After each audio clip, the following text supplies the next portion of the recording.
Cuando 6:05 en punto, ¿no?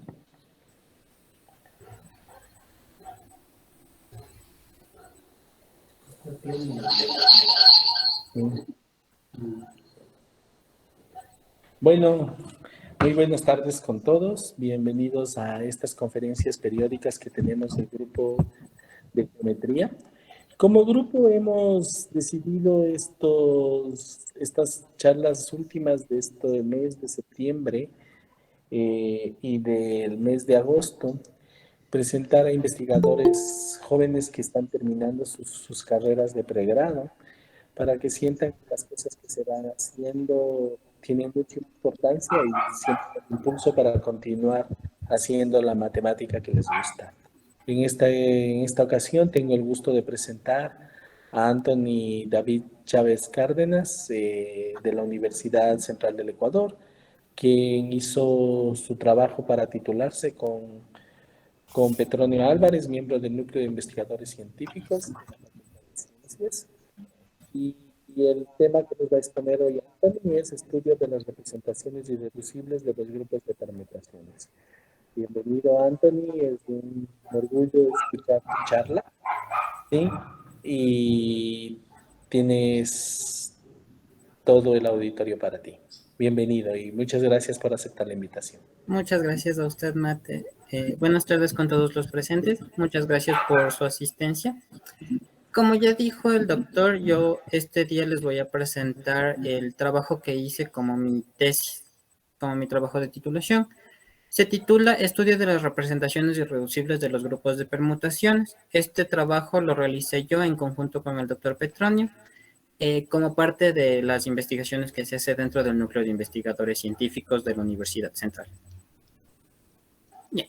En este trabajo básicamente yo les voy a hablar de la teoría de representaciones de grupos, específicamente de los grupos de simetría o permutaciones. El resultado principal de este trabajo hace referencia a la descomposición total del álgebra del grupo asociada a los grupos de permutaciones, utilizando la técnica que se llama la técnica conocida como diagramas y tablas de Young, mismos que corresponden a los proyectores que permiten la reducción completa del álgebra del grupo en ciertos espacios invariantes a los cuales llamaremos ideales. Entonces, la idea general de lo que yo voy a hacer es voy a tomar un espacio vectorial que se llama el álgebra del grupo y lo voy a reducir en espacios más chiquititos para poder trabajar mucho mejor en esos espacios chiquitos. Entonces, dentro de esto yo les voy a hablar de 4 temas principales, que son los grupos simétricos, la representación de grupos finitos, la reducción total de los grupos de simetría y algunas conclusiones y recomendaciones. Ya, primero, como algunas consideraciones previas que debemos tomar, es que vamos a suponer que el conjunto que forma la dupla de grupo es no vacío. Por facilidad de notación, vamos a omitir la presencia del símbolo de multiplicación de elementos, a menos que sea necesario especificarla. Además, vamos a suponer que los grupos con los que estamos trabajando son finitos, caso contrario mencionaremos si no lo son. Y por último, vamos a trabajar siempre con representaciones lineales finitas. Esto quiere decir que el espacio vectorial sobre el que actúan es de dimensión finita. Ya. Entonces, para los grupos simétricos les voy a dar una definición y 2 teoremas. Entonces, comencemos con la definición de qué es una permutación. Una permutación es una biyección que va del conjunto 1n en 1n, es decir, es una función p que va de 1 hasta n a 1 hasta n, que toma un i y la envía en p de i, que se nota como p sub i, tal que esta función es una biyección. Entonces, una forma mucho más sencilla de notar las permutaciones y la que comúnmente se utiliza es de esta forma de aquí. ¿Sí? Entonces, a cada elemento le corresponde su permutación. Una observación de esto es que para todo n elemento de Z, este conjunto de aquí es igual a este conjunto de aquí. ¿Sí? Con eso en mente, vamos a definir lo que es el conjunto Sn. El conjunto Sn es el conjunto que está formado por todas las P que van de 1 en n a un 1n, tal que P es una permutación. ¿Sí? Y una cosa importante que debemos considerar en cuenta, que es el lema 1,1, es que la composición de 2 permutaciones siempre es otra permutación. Entonces, con eso, en mente nosotros podemos pasar al teorema 1.1, que me dice cuál es el grupo de permutaciones o el grupo simétrico. Entonces, me dice que el conjunto Sn formado por todas las P que son permutaciones, dotado de la operación composición de funciones, es un grupo. ¿Sí? Y el teorema 1.2, que es el teorema de Cayley, me dice que cada grupo G de orden n elementos de Z más es isomorfo a un subgrupo de los grupos simétricos. Entonces, un ejemplo para entender esto es, veamos que el grupo S3 es isomorfo a un subgrupo del grupo S6. Entonces, ¿cómo conseguimos este isomorfismo? Más o menos la idea viene así. Esta es la tabla de multiplicar del grupo S3. Si ustedes se fijan, cada elemento está señalado como G1, G2, G3, G4, G5 y G6. Entonces, si es que nosotros multiplicamos un elemento por cada uno, vamos a ir viendo que las numeraciones van cambiando de uno en cada fila. Y así nosotros podemos ir armando las permutaciones. Entonces, por ejemplo, la permutación 13. En el 1, si ven, donde está G1 ahora está G3, entonces en el 1 yo le cambio por el 3. En el 2 le cambio por el 5, en el 3 por el 1, en el 4 por el 6, en el 5 por el 2 y el 6 por el 4. Y estas de aquí son las permutaciones que están mencionadas justo aquí. Como son permutaciones de 6 elementos, entonces es un subgrupo del S6. Sí, esto se verifica gracias al teorema de Cayley. Otra observación que podemos dar es que existe una aplicación phi que va del grupo diedro de 3 al grupo S3, tal que phi es un isomorfismo.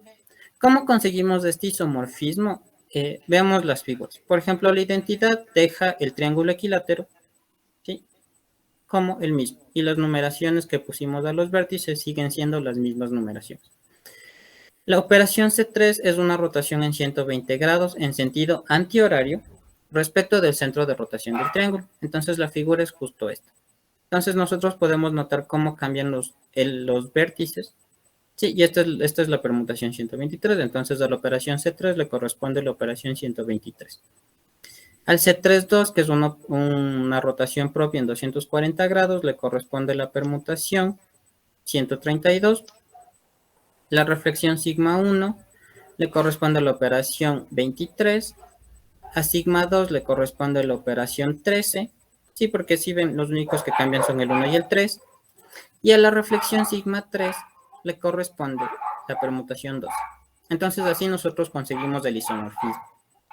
Lo único que faltaría verificar es que las multiplicaciones se siguen verificando, pero eso es obvio. Entonces, podemos calcular las clases conjugadas del grupo diedro de 3 y estas van a corresponder a las clases conjugadas del grupo S3. Entonces, las clases conjugadas son 3, la clase de la identidad, que está formada solo por el elemento identidad, la clase de las reflexiones, que está formada por las 3 reflexiones, y la clase de las rotaciones, que tiene las 2 rotaciones. Ahora, vamos a hablar de qué es una representación de un grupo finito. Empecemos con qué es la representación de un grupo. Entonces, la definición me dice, sea B un espacio vectorial y G un grupo. Se dice que O es una representación lineal de G en el espacio vectorial B si la aplicación O dada por que va de G a O de G, que es subconjunto de los automorfismos del espacio vectorial B, tal que toma un G y le envíe en O de G, es un homomorfismo. Es decir, que para todo GH elemento de G, O de G por O de H es lo mismo que O de G por H. ¿Sí? Lo que nos importa a nosotros, como les decía, es trabajar con dimensiones finitas. Entonces, en este caso, trabajamos con dimensiones finitas. ¿Cómo calculamos la dimensión de una representación lineal? Esto viene con la definición 2.2, que me dice, la dimensión de una representación lineal O de un grupo G en el espacio vectorial B es igual a la dimensión del espacio vectorial. ¿Sí? Entonces, por eso la consideración previa que les había dicho. Así como nosotros definimos una representación lineal, podemos definir una representación matricial. Entonces, para la representación matricial simplemente necesitamos un grupo G. Se define la representación matricial como la aplicación de G, de un grupo G, como la aplicación D que va de G a D de G, subconjunto de las matrices simétricas de orden n con coeficientes en los complejos, tal que toma G y le envía en D de G. Tal que D es un homomorfismo, es decir, que para todo G y H elemento de G, se cumple que D de G por D de H es lo mismo que D de G por H. Ahora la pregunta es, ¿cómo nosotros podemos relacionar la representación matricial con la representación lineal? Eso viene del teorema 2.1. Entonces, tengo un espacio vectorial de dimensión n, una base para el espacio vectorial, G un grupo y O una representación lineal de G. Me dice que la aplicación D dada por 2.3, tal que verifica que O de G aplicado a uno de los vectores de la base es un vector de la base por el elemento JI de la representación matricial de un elemento G con IJ de 1 a n, es una representación matricial. Entonces, si se cumple esto, ¿sí? Yo sé que D es una representación matricial asociada a la representación lineal. J es la etiqueta de la fila y la etiqueta de la columna. Entonces, un pequeño ejemplo para entender mucho mejor este teorema es, vamos a hallar la representación matricial del grupo diedro de 3 en el espacio euclidio bidimensional en la base canónica B, que tiene por vectores E1 y E2. Entonces, primero recordemos que el grupo diedro de 3 está conformado por todas las operaciones que dejan invariante al triángulo. Entonces son identidad, sigma 1, sigma 2, sigma 3, C3 y C32. ¿Sí? Tal como se muestra en esta figura. Entonces, para todo G elemento de D3 y tomando en cuenta 2, 4, donde 2, 4 es esta relación de aquí, vamos a obtener las siguientes representaciones matriciales. Entonces, primero veamos qué pasa cuando yo aplico E a la base canónica. ¿Sí? Si yo aplico E a la base, se queda como como los mismos vectores. Entonces, E aplicado a E1 me da E1 que es 1 por E1 más 0 por E2.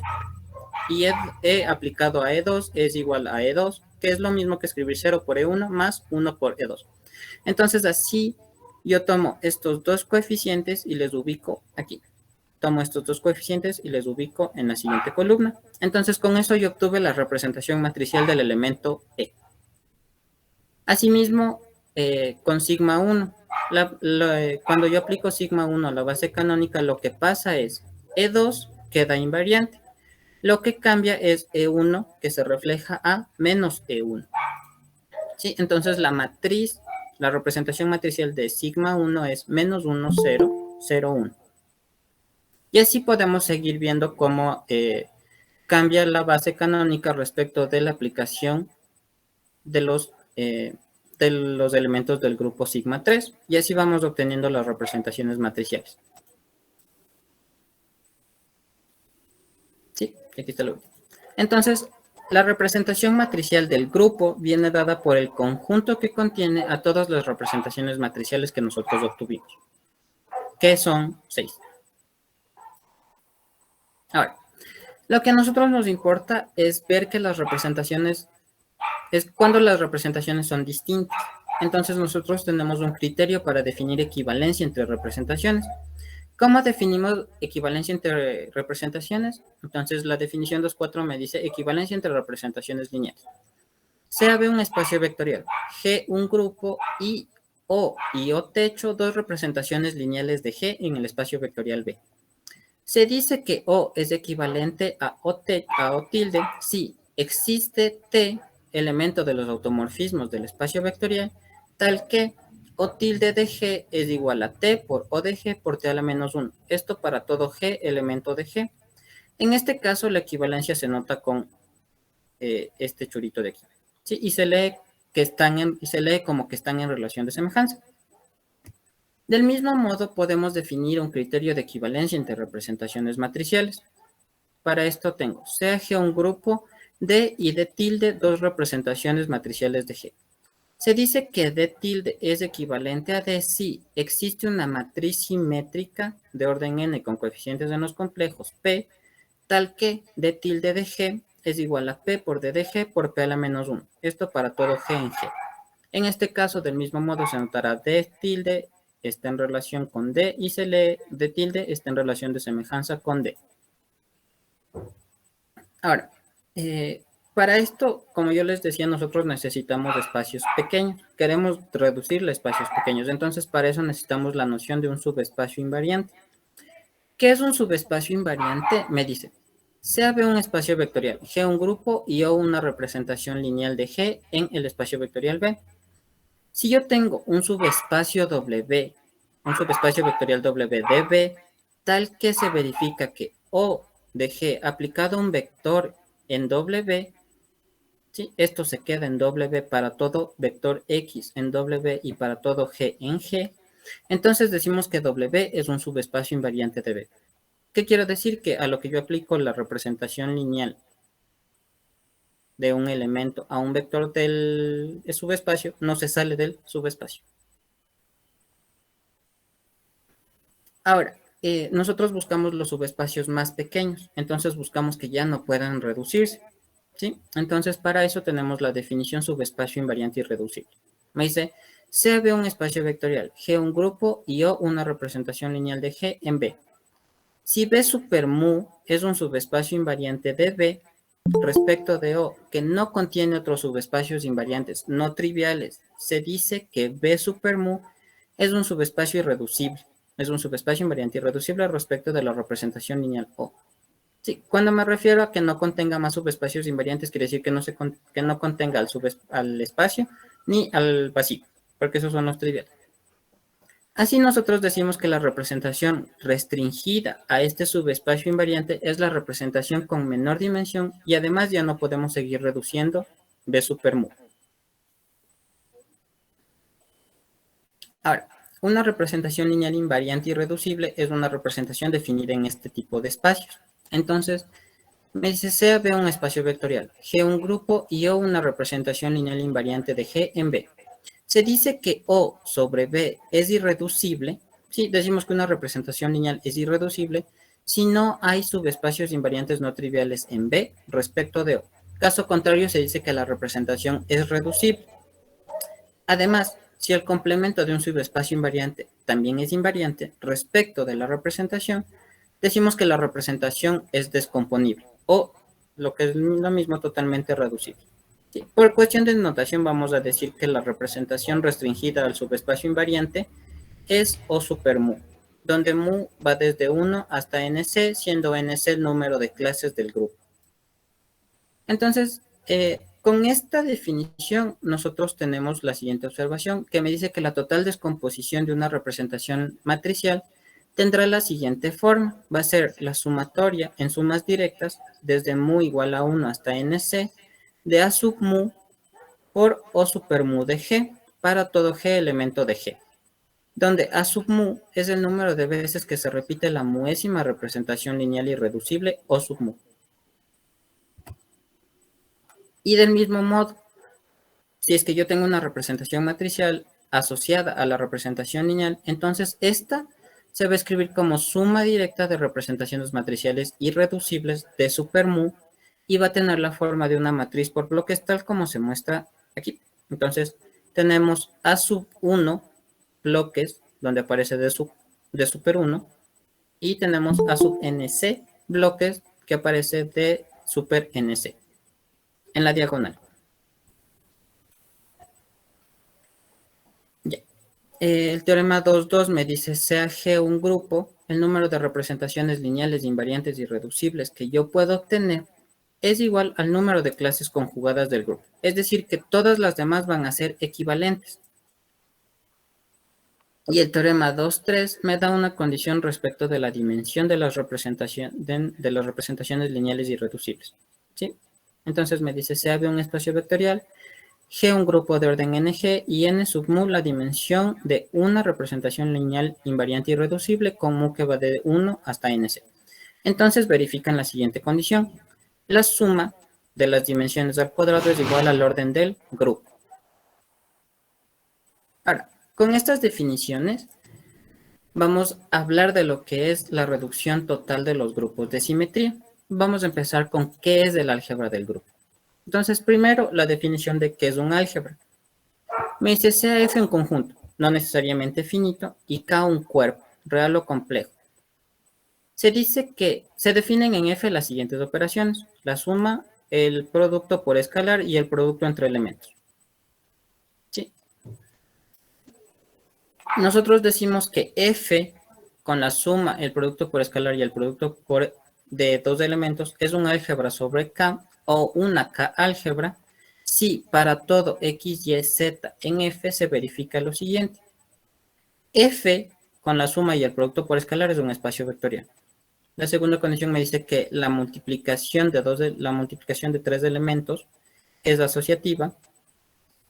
Se cumple la propiedad distributiva por izquierda, perdón, y por derecha. Sí, entonces es doblemente distributivo. Y para todo K elemento del cuerpo, K sí, es un escalar multiplicado por la multiplicación de dos elementos, el K se puede multiplicar por X o multiplicar por Y. Entonces tienen que cumplirse estas 5 condiciones para que tengamos un álgebra. Y por simplicidad de notación se escribe simplemente la letra del conjunto en lugar de del cuarteto.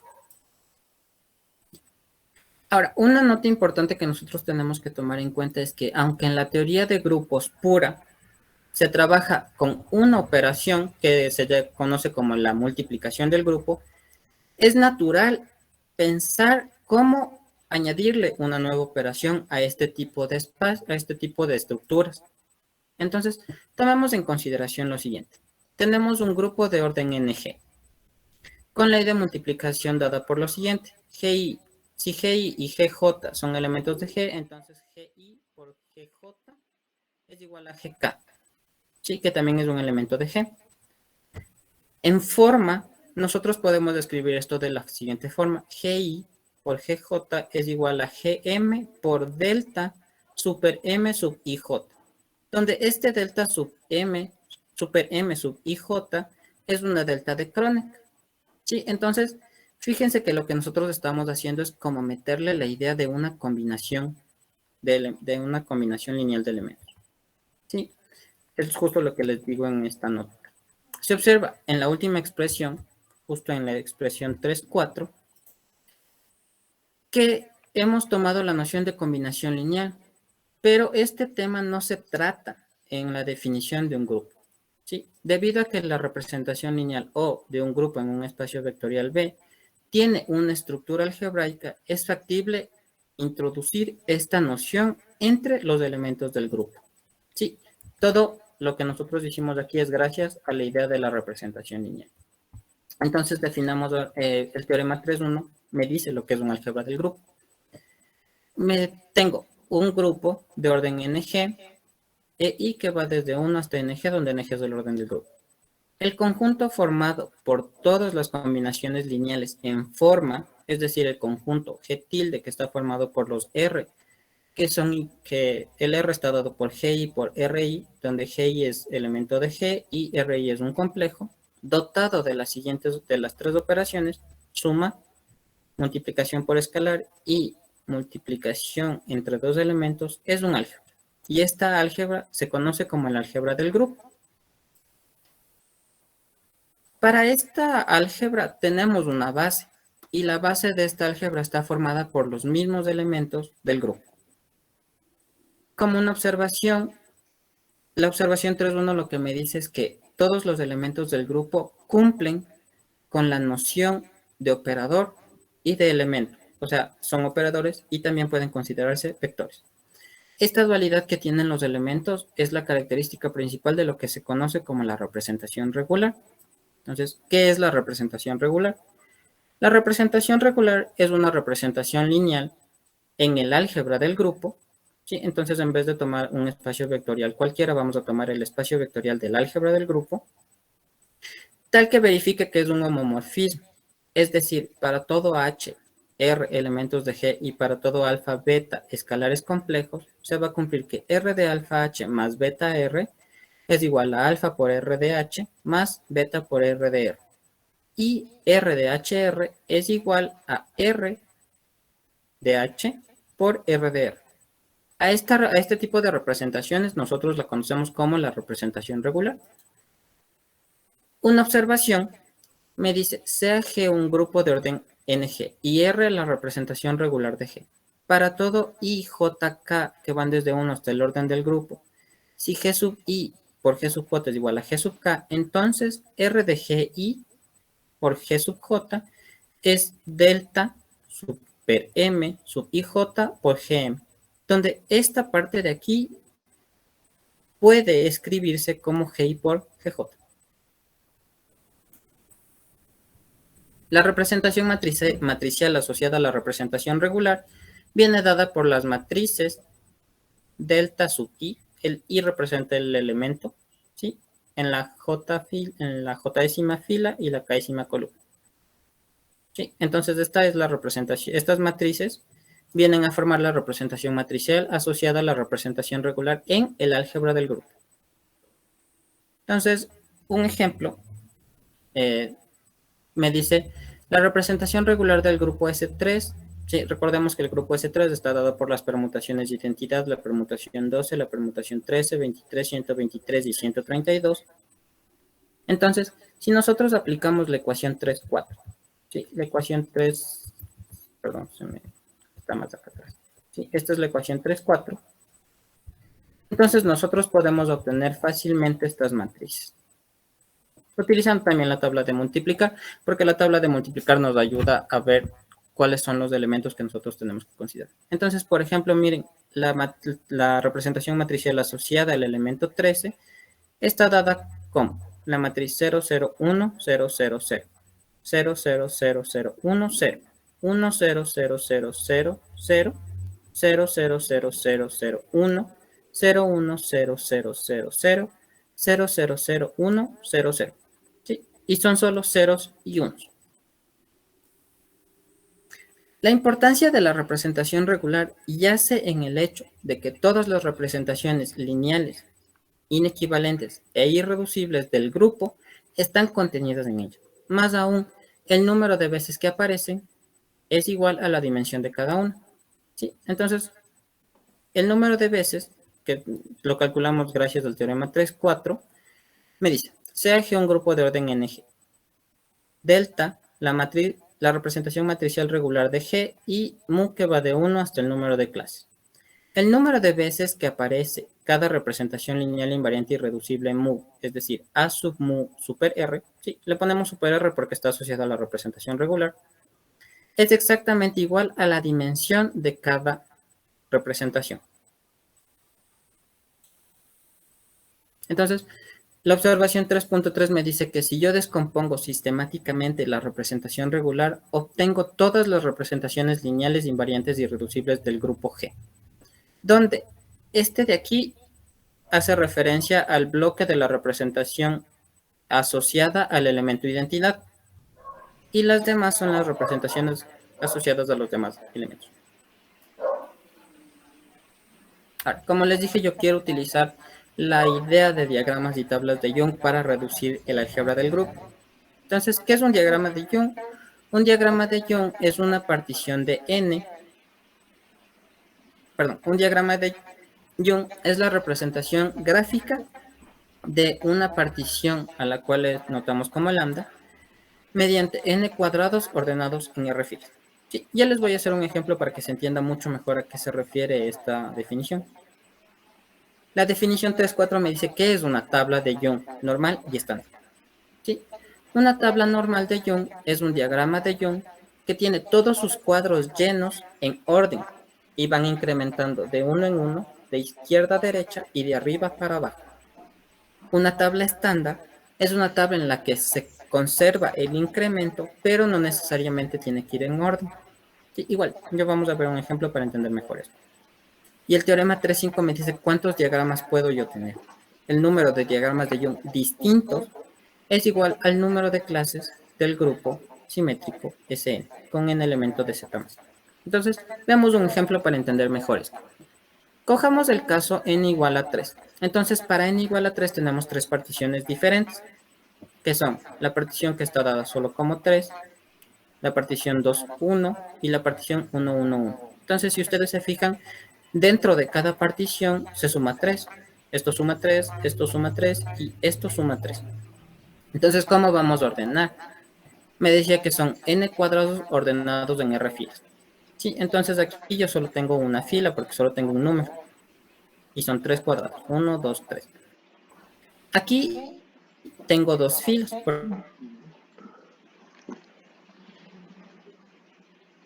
Porque tengo 2 números y un cuadrado en la tercera. Y en este caso le estoy hablando de tablas normales porque si ustedes se fijan, al lado del 1 está el 2, entonces incremento en 1 en orden a la izquierda y para abajo también incrementa en orden de arriba para abajo. Y la permuta y la tabla normal 3, que es de esta, tengo 3 filas y cada una tiene un solo cuadradito, ¿sí?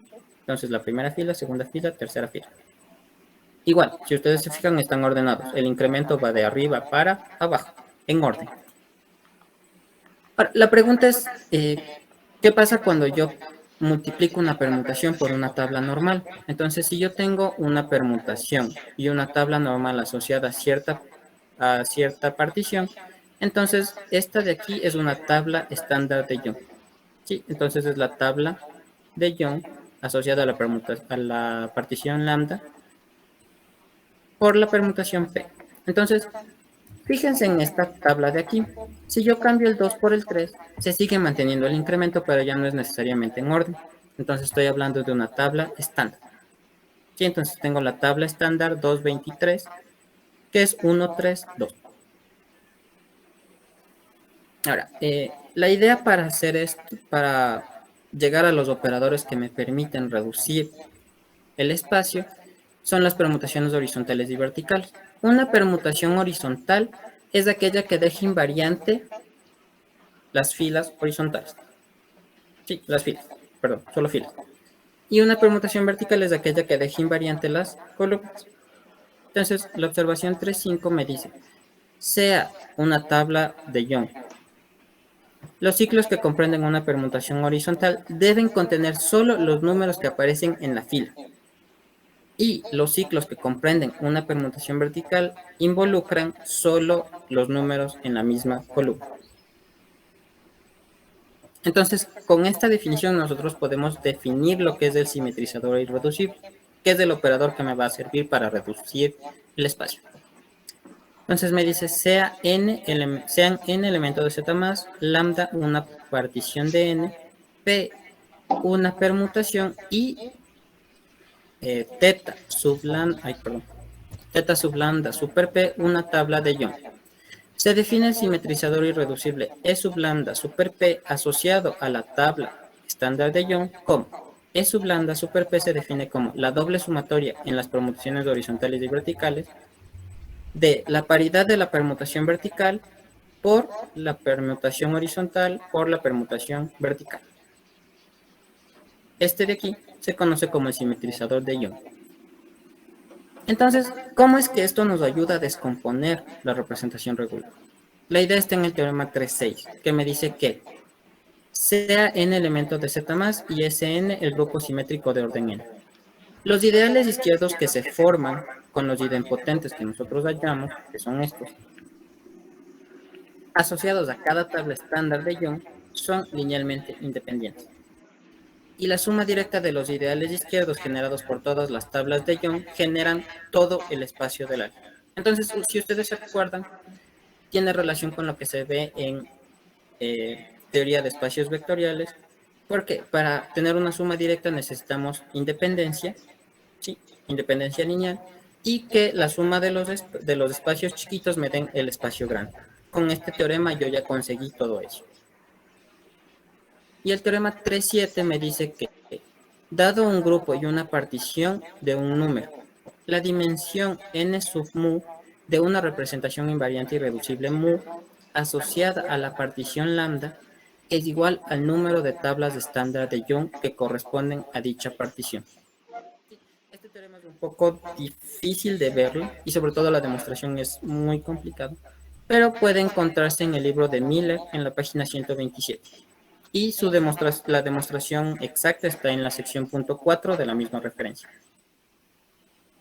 Entonces, ¿cuál es la importancia de este teorema? Es que me señala la multiplicidad de una representación invariante. Como yo les dije, en la representación regular aparece las representaciones lineales de invariantes irreducibles, el número de veces, sí, aparecen el número de veces igual a su dimensión. Entonces, por eso es que me importa bastante este teorema. Entonces, veamos el último ejemplo. Voy a calcular la descomposición total del grupo S3. Entonces, primero CI desde 1 hasta 6, GI elemento de S3. Al considerar las tablas de Young de los ejemplos 3.2 y 3.3, que fueron las tablas normales y la tabla estándar, nosotros observamos que para la tabla de Young θ1, todas las permutaciones son horizontales, mientras que la única permutación vertical es la identidad. Entonces vamos a tener el simetrizador de Young asociado a la primera tabla, es este de aquí, el que está dado por 317. Sí, como ven aparecen todos los elementos. Para la tabla de Young θ2, las permutaciones horizontales son la identidad y la permutación 2, mientras que las permutaciones verticales son la permutación identidad y la permutación 3. Así, el simetrizador de Young 2 está dado por 318. Es uno que tiene solo 4 elementos, G1, G2, G3 y G6, porque si ustedes se fijan, aparece un 0 delante del G4 y un 0 delante del G5. Para la tabla estándar θ2 super 23, las permutaciones horizontales H2 super 23 son E y la permutación 3, mientras que las permutaciones verticales B super 2, B sub 2 super 23 son E y 2. Sí, en consecuencia, el simetrizador asociado a esta tabla, que está dado por 319, tiene 4 elementos igual, G1, G2, G3 y G5, ¿sí? Porque G4 y G6 tienen un 0 adelante de ellos, es decir, no aparecen. Y por último, para la tabla normal θ3, la única permutación horizontal es la identidad, mientras que las demás son verticales. ¿Sí? Entonces, el simetrizador 3 está dado por 320, está dado por G1 menos G2 menos G3 menos G4 más G5 y más G6. Entonces, por teorema, nosotros sabemos que estos idempotentes que nosotros hallamos son primitivos. Además, dado el teorema 3.5, sabemos que solo tenemos 3 representaciones irreducibles asociadas a cada tabla normal, dadas en los ejemplos 2.3 y 3.3, 3.2 y 3.3. Y también, por teorema, sabemos que las dimensiones son n1 igual a 1, n2 igual a 2 y n3 igual a 1. Si ustedes se acuerdan, es la condición que tienen que cumplir. La suma de los cuadrados de las dimensiones tiene que ser igual al orden del grupo. Por tanto, vamos a tener 3 subespacios invariantes irreducibles. Entonces, les voy a mostrar cómo se obtiene el primer subespacio. Para los demás es exactamente lo mismo. El primer subespacio invariante es un espacio de dimensión 1 generado por E1, es decir, este espacio es igual al span de E1. ¿Cómo consigo yo esto? Multipliquemos por multipliquemos por derecha E1 por cada elemento del grupo. Y así vamos a obtener estas combinaciones. Si ustedes se fijan, esto es de 1, esto es de 1, esto es de 1, esto es de 1, esto es de 1 y esto es de 1. ¿Sí? Entonces, el subespacio es de dimensión 1 porque solo tengo las combinaciones de 1. El subespacio I3 también es de dimensión 1 y está generado por todas las combinaciones de 3, es decir, es del span de 3. Ahora, para los subespacios I2 voy a tener 2, que es del I2,1, que está generado por los vectores E2 y E tilde 2, donde E tilde 2 es igual a 23 por E2. Entonces, este subespacio está generado por el span de estos dos vectores. Y el espacio I2,2 está generado por los vectores E2,23 y E tilde 2,23, que es 23 por E2,23. ¿Sí? Este espacio yo lo puedo escribir como suma directa de estos dos espacios y voy a tener el espacio I2. Así yo obtuve los 3 subespacios invariantes irreducibles asociados a cada idempotente. Ahora, voy a calcular una nueva representación matricial que le voy a llamar delta tilde en la nueva base dada por los idempotentes que yo obtuve del álgebra del grupo S tilde 3. Entonces, volviendo a 3, 4, vamos a conseguir las matrices dadas de esta forma. Y si ustedes se fijan, yo les dividí por bloques para que ustedes vean que tengo el primer bloque asociado al primero, este asociado a estos dos, este asociado a estos dos y este asociado a este. ¿Sí?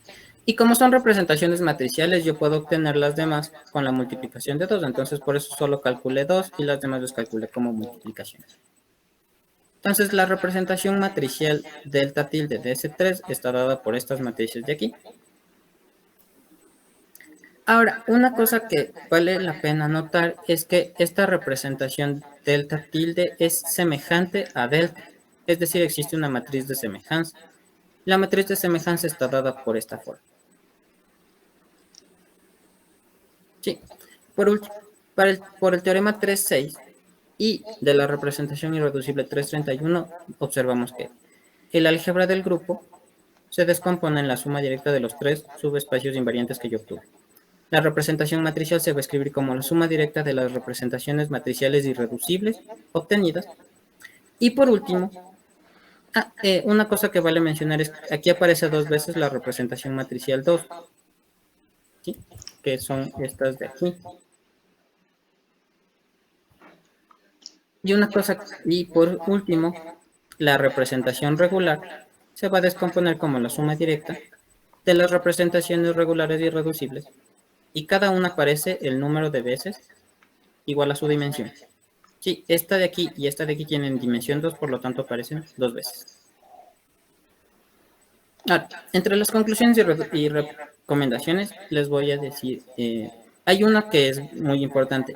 Y si ustedes se fijan, esta matriz, por ejemplo, la representación matricial tilde del elemento 132, tengo 2 bloques bidimensionales, que no son los mismos, pero son semejantes. Por eso es que aquí puse una nota que vale tomar cualquiera de los dos, porque son semejantes. Y la matriz de semejanza es esta Q. Si es que nosotros verificamos para los demás elementos, todos los elementos verifican que esta es la matriz de semejanza para que se obtenga esta, la relación de semejanza. Además, tenemos una relación de semejanza entre los bloques bidimensionales delta 2, delta tilde, delta prima 2, con la representación que están presentes en la representación matricial irreducible delta tilde y la representación matricial irreducible de S3, que está dada en 2.17. Es decir, existe una matriz no singular R, que es una matriz 2×2 con coeficientes reales, tal que delta 2 de S3 es igual a R por D de S3 por R a la menos 1. Sí, y la matriz tiene esta forma de aquí. Esta matriz se saca resolviendo un sistema de ecuaciones. Ahora, la observación 4.2, la observación 4.1 me dice cuál es la forma de la representación. Y la observación de la matriz de semejanza, perdón. Y la observación 4.2 me dice que, dado que delta prima 2 es semejante a delta 2 y delta 2 es semejante a D de S3, por la propiedad transitiva, sí, se tiene una matriz de semejanza para esta relación, que es H, que es Q por R, que está dada por esta forma. Ahora, para todos los grupos simétricos, el procedimiento para descomponerles es el mismo, ¿sí? Entonces, primero tenemos que hallar todas las particiones de un número. Segundo, debemos realizar los diagramas y tablas de Young. Tercero, calcular los idempotentes asociados a cada tabla, verificar que estos sean primitivos, obtener los ideales izquierdos, sí, que son los subespacios invariantes. Cuarto, conseguir el número de representaciones irreducibles y las dimensiones de cada una. Quinto, obtener la representación matricial en el espacio del álgebra del grupo. Y el último paso es concluir la descomposición total de la representación regular, tal como se hizo en el ejemplo 3.4. Por último, vale mencionar que estudiar la teoría de representaciones tiene gran importancia, especialmente porque estas reducen a su mínima expresión la matriz que representa un fenómeno de estudio. Entonces, si ustedes se dieron cuenta, la matriz de la descomposición termina en bloques que son chiquitos y fáciles de ver. En este caso, este tipo de herramientas se aplican bastante en las áreas que son teoría cuántica de campos, teorías de gauge, física de partículas, mecánica cuántica, química cuántica, cristalografía y otras más. Aquí les presento algunas de las referencias que usé y varios de los artículos que se han publicado en el núcleo de investigadores. Muchas gracias. Les pido por favor abrir los micrófonos para un aplauso a Anthony. ¿Sí?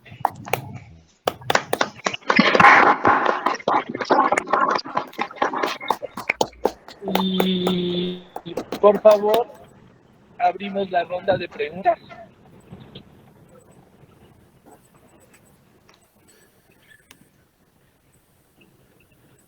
Yo tengo una pregunta, y más que sobre el tema, ¿sí? Una de las cosas hermosas del trabajo que hiciste es visualizar cómo se conectan áreas bueno, en este caso es áreas del álgebra, la parte de teoría de grupos y la parte de espacios vectoriales, ¿sí? ¿Cuál es la ventaja de esta conexión que tú pudiste observar en tu trabajo? La ventaja viene sobre todo en cómo estudiar un sistema físico, porque tal como me explicaba mi tutor, el doctor Petronio, él estaba estudiando un sistema de orden 16. Entonces, imagínense tener una matriz de 16 por 16 y el fenómeno de estudio se vuelve muy complicado. Entonces, lograr estas expresiones a su mínima expresión y en matrices por bloques es mucho más fácil de estudiar. Entonces, el fenómeno se reduce a su mínima expresión y podemos entender cómo funciona de mejor manera y de forma más fácil.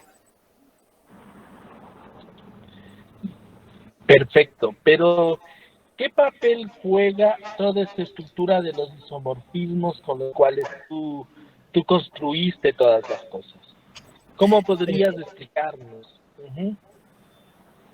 Yo construí los isomorfismos porque los primeros ejemplos que trabajé fueron en el grupo de 3, pero dado que el grupo de 3 tiene isomorfismo con el grupo S3, entonces no necesité volver a calcular las representaciones matriciales que ya había calculado y simplemente las usé gracias al isomorfismo. Ya. Sí. Entonces, por ejemplo, Ya. en mi trabajo de titulación, si tienen la oportunidad de leerlo, ahí tengo varios ejemplos de la descomposición total, es el último ejemplo que yo les presenté, pero aparte también hice algunos ejemplos de descomposiciones que tienen otras técnicas, porque yo usé una técnica, hay otras técnicas que se llaman la técnica del proyector.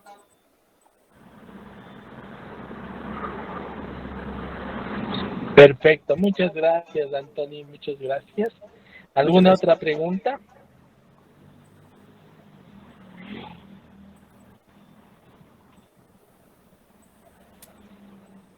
¿Alguna otra pregunta? ¿Alguna otra duda? Perdón, sino que de la oficina que me prestaron ya nos mandaron sacar. Me tocó venir porque yo estaba en la Universidad Central. Entonces ya nos hicieron salir porque el portero ya se iba. ¿Hay alguna otra pregunta? ¿Alguna otra duda? Si no hay más inquietudes o dudas, les pido por favor nuevamente abrir el micrófono para agradecer a Anthony por su charla. Sí. Yasmi, ¿quieres decir algo? Bueno, felicitaciones a Anthony por su trabajo muy lindo y básicamente pues aquí nos hace ver cómo se conjugan los grupos y la teoría de grupos y la álgebra lineal, ¿no? Para hacer todo más fácil, así que estuvo muy bonito su presentación, Anthony. Felicitaciones y que los chicos también espero que les haya gustado a todos. Muchas gracias.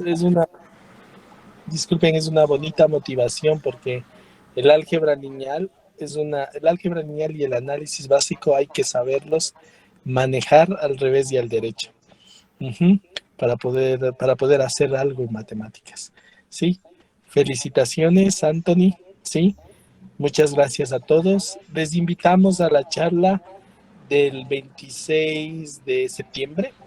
La charla va a ser dada por el profesor Johan Ceballos, es investigador en el área de análisis numérico y problemas con matrices grandes.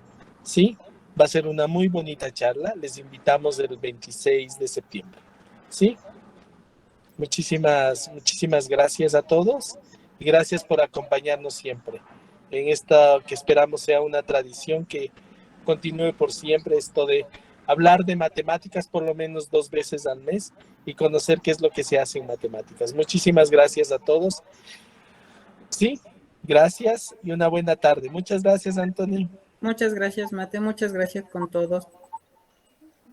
Gracias, Juan Carlitos. Gracias, Antonio. cuídense mucho. Nos Ya, vemos muy chao. pronto.